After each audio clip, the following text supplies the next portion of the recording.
कुछ दासियां राज परिवार के लिए भोजन बनाया करती थी। राज्य के महल में एक नियम था, शाही भोजन को सबसे पहले राजा और उनके परिवार के लिए परोसा जाता। इससे पहले उसे कोई नहीं चख सकता था। वर्षों से यह परंपरा निभाई जा रही थी। महल की प्रमुख दासी संध्या इस नियम की पूरी तरह जानकार थी और इसे निभाने में कभी कोई चूक नहीं करती थी।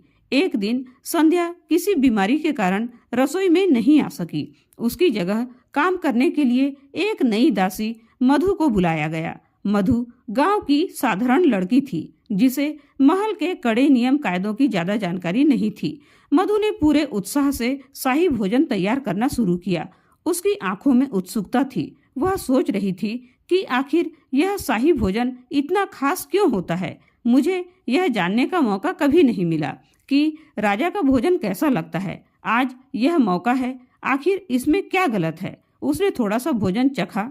दासी मन ही मन सोची, वाह, सच में यह भोजन तो बहुत ही अलग है। राजा और रानी सच में भाग्यशाली हैं। दासी दूसरा निवाला लेने के लिए जैसे ही हाथ बढ़ाई, उसी वक्त रानी अचानक रसोई में आ गई। उन्होंने मधु को खाना चखते हुए देख लिया। उनका चेहरा क्रोध से लाल हो गया। रानी गुस्से से बोली, ये क्या कर रही हो? क्या तुम्हें नहीं पता कि शाही भोजन को राजा और उनके परिवार वालों के अलावा कोई नहीं छू सकता?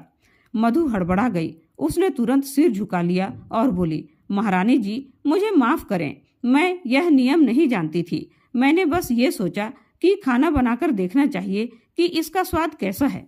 रानी ने गुस्से में कहा, तुम्हें भोजन का स्वाद चखने का अधिकार किसने दिया? तुमने जो किया वह अक्षम्य है। यह नियम तोड़ने की सजा मिलनी चाहिए।